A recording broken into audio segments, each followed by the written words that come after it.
একটা বেগুন হয়েছিল, তো বেগুনটা আনছি।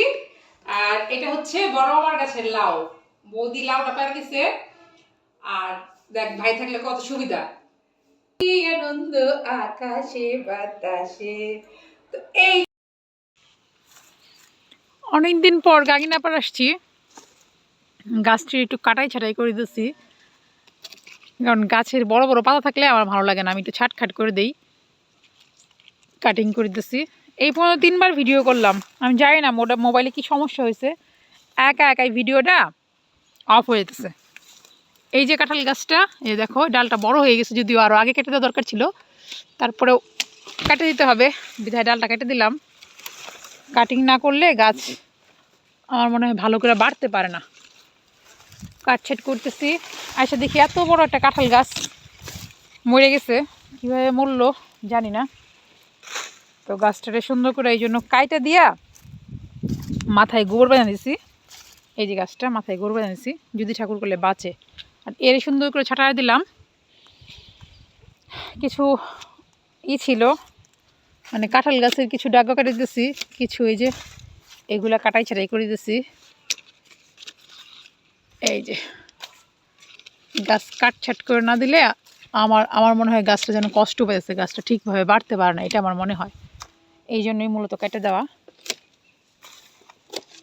এটা আবার এই যে আমার কাঁঠাল গাছটা ধরে রাখছিল, যার জন্য ওর ডালটা কেটে দিলাম। এটাকে একটু বাইধা দেওয়া দরকার, একটু বাইধা দেওয়া দরকার। দেখি শুকলিয়াই না, একটু বাইধা দেবো।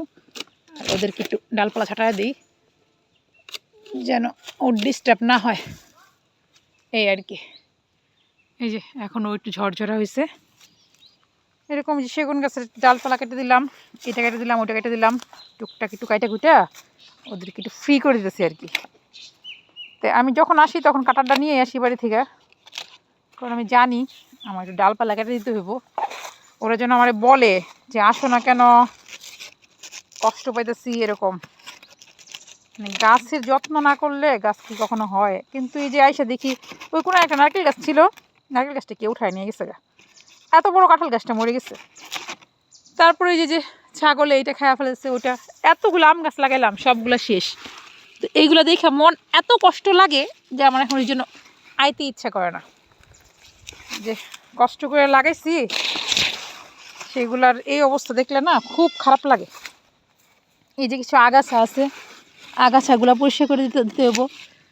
আসলে কিন্তু অনেক কাজ, কিন্তু যে মনটা ভারাক্রান্ত থাকে, এই জন্য আমার আসতে ইচ্ছা করে না। তো ওই যে লাস্ট আসছিলাম জেঠুর মৎস্যমুখের দিন, শ্রাদ্ধের পরে, এরপরে আর আসা হয়নি। এই গাছগুলো এখানে দরকার নেই, বেশ বড় হয়ে গেছে। এই যে সব গাছের ডালপালা ছাটানোর একটা হয়েছে, সময় হয়েছে। তো টুকটাক কাজ চলতেই থাকে। যাই হোক, এই পর্যন্ত সকাল থেকে জানি না মোবাইলের কি সমস্যা হয়েছে, 4টা ভিডিও করছি, কিছুক্ষণ পর পর মোবাইল একাই বন্ধ হয়ে যায়, বন্ধ হয়ে ভিডিওটা ডিলিট হয়ে যায়। তো এই তো তোমাদেরকে একটু বাড়ির আপডেটটা দিলাম। এখন আমি কাজ করি, ভিডিও চালায় কাজ করে আমার কাজে ডিস্টার্ব হয়। ওই কাঁঠাল গাছটা একটু ছাড়াইতে হবে। আর এমনিও দেখা যায় 3 মিনিটের উপরে হয়ে গেছে, আমার মোবাইল অটোমেটিকলি বন্ধ হয়ে গেলে এই ভিডিওটা ডিলিট হয়ে যাবে। এখন আমি নিজে নিজে বন্ধ করে দেখি কি হয়। পারছি 4-5টা পেঁপে পারছি, ওটা থেকে 2টা পেঁপে পারবো। দেখ দেখ গাড়িনাপাড় থেকে কিনে আসছি, এই যে দেখো কত কিছু নিয়ে আসছি। বাড়িতে যাই না তো কতদিন ধরে, আজকে যা যা দেখি আমার কাছে এত বড় একটা বেগুন হয়েছিল, তো বেগুনটা আনছি।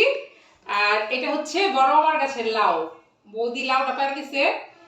আর দেখ ভাই থাকলে কত সুবিধা, ভাই থাকলে তোদের তো ভাই নাই, বড়দা এই লাউটা একদম হাতে করে হালুয়াঘাট পর্যন্ত নিয়ে আইছে, দেখছিস ভাইয়েরা বোনদের জন্য কত কিছু করে। আর এই দেখ আমার গাছের পেঁপে, এই যে দেখো আমার গাছের পেঁপে, যা দেখি গাছে এতগুলো পেঁপে হয়েছে। আয় আয় আয় পেঁপে আয়, এই যে দেখো এই এতগুলো পেঁপে। তারপরে বাগানে ঢুকে পেঁপে পারতেছি সময়, তখন দেখি কি আমার কাছে মরিচ। পরে মরিচগুলো নিয়ে আসলাম, যে মরিচ হয়েছে গাছ ভিতরে ছিল, যে সেই গাছে যা দেখি মরিচ হয়েছে। আর সামনে যে গাছগুলো ছিল সেই গাছের মধ্যে এই যে লম্বা পেঁপে 2টা হয়েছে, লম্বা পেঁপে 2টা, একদম আমার মনটা খুশি হয়ে গেছে। তার মধ্যে মনে হলো কি এই পেঁপেটা পাকবে, দেখি একটু একটু লালচে লালচে হয়েছে। শীতকালে তো পেঁপে একটু দেরিতে পাকে। আর এইগুলো আনছি, এইগুলো প্রতিদিন যেহেতু আমাদের ঘরে পেঁপে খাওয়া হয় প্রতিদিন, সেই জন্য এই পেঁপেগুলা।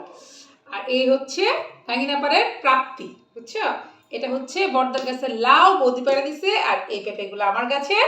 আর সবচেয়ে সুন্দর হচ্ছে আমার গাছের এত বড় বেগুন জানি কি বেগুন হয়ে গেছে। তো এই ছিল আজকের প্রাপ্তি। প্রাপ্তিটা পেয়ে আমি ভীষণ খুশি। আর নিজের গাছে, নিজের হাতে লাগানো গাছের জিনিস পেলে তো এমনি মনে আনন্দ লাগে, তাই না? এই যে দেখো, নিজের হাতের গাছের, নিজের লাগানো গাছের জিনিস, কি আনন্দ আকাশে বাতাসে, আহা কি আনন্দ আকাশে বাতাসে। তো এই ছিল আমার প্রাপ্তি, মনটা ভীষণ আনন্দে ভরে গেছে।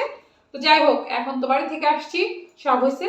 তো বৌদি দারুণ একটা চা বানায় খাওয়াইছিল, দুধ চা খাওয়া মনটা ভরে গেছে। এখন আবার চলো তোমাদেরকেও দুধ চা বানায় খাওয়াই। বেশি মোটা হয়ে গেছে না এই লাউটা? হ্যাঁ, এটা অনেক মোটা হয়ে গেছে। হ্যাঁ, বড় লাউ, গাছের যে, ওদের গাছের যে। বাজারে তো যাচ্ছে এই হ্যাঁ, দেখো এই লাউটা। এটা যে আমাদের লাউ নিয়ে আসছিল আজকে, এটা কিনা লাউ, তোমার বাপি আনছিল কচি লাউ। এটা আজকে রান্না করছে। এখন হলো গাছের লাউ খাবো কালকে। আর এই যে আমার গাছের প্রাপ্তি, আনন্দ লাগছে না? নিজের গাছের প্রাপ্তি কিন্তু ভীষণ আনন্দ লাগে, তাই না? খাবো। হ্যাঁ, এটা কাল পরশু খেতে পারবে। কালকে খাবো।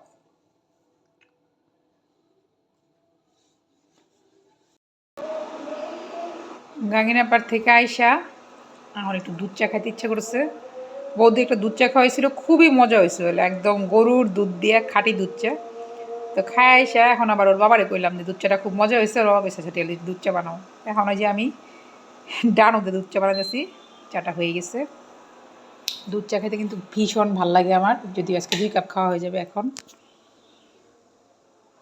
চলো সাইকা নেই, এরকম সরপড়া চাটা বেশি মজা লাগে। অনেকক্ষণ জাল দিছি, জাল দিয়ে এরকম সরপড়া চা বানাইছি, ছটপট। এখন শীতের মধ্যে খাওয়ার পালা। কোনো চা পাতাই আমি ফালাই না, এগুলো গাছের কাজে লাগে। যার জন্য দুধ চা বানালে কয়েকবার চা পাতাটা ধুইয়া তারপরে যে এটার মধ্যে সব জমায় তারপরে আস্তে ধীরে গাছে দিই।